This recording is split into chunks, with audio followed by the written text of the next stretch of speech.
All right, so I told you if you went ahead and looked down here, I'd give you the answer and the work for number 25 in the study guide, quiz study guide for chapter 4.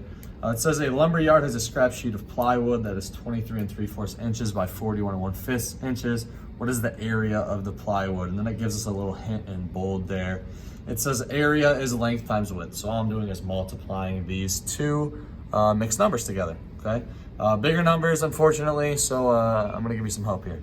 First, to change our mixed numbers into an improper fraction, I need to go ahead and do this oval circle technique by multiplying and then adding. So if I have 4 times 23, that's gonna get me to 92. And if I add 92 plus 3, I will get 95. The denominator stays the same, so we wanna keep it as a 4. Multiplying that by the same thing over here, or doing the same thing over here, I should say, 5 times 41. That is going to get me to 205. If I add 1, I get 206. Again, keeping the denominator the same as a 5. Okay. Now we can do some cross simplifying here. It's probably going to be the part that's going to save you, and you can do this by dividing both of these numbers by 5. They share a common multiple of 5. If I go ahead and ask ourselves how many times can 5 go into 5, it's going to get once.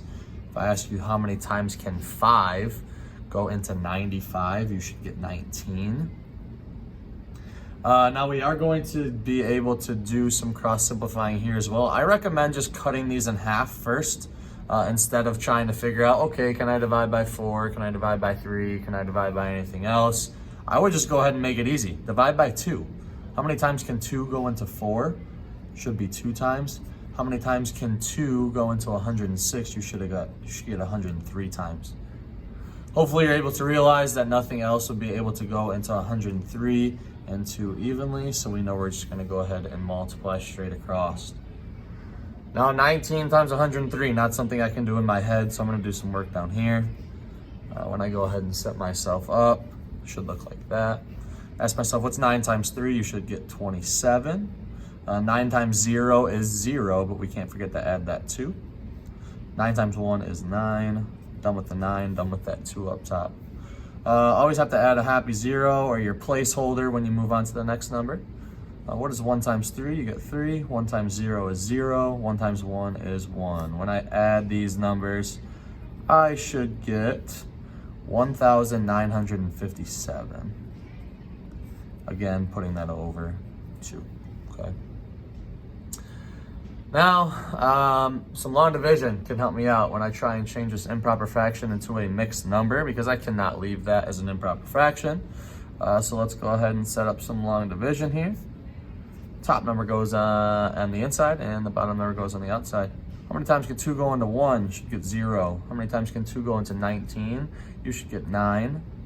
9 times 2 is 18, and when I subtract, I'll get 1. Bring down your next number. How many times can 2 go into 15? You should get a 7. 7 times 2 is 14. When I subtract, I get a 1, and bring down my next number. How many times can 2 go into 17 for our last step? You should get 8 times. 8 times 2 is 16, and when I subtract, you're gonna get 1. It's actually gonna be your remainder. When we're setting up our answer here, this is actually gonna go into your numerator, and then your denominator was a 2, so it's going to stay as a 2. Your final answer for this problem should be 978.5, and the units on this is actually inches squared, because we are finding area. Nice big long problem. Hopefully you stayed with me the entire time. And there's a free answer for you on the toughest problem on the quiz study guide. Good luck studying and getting this done.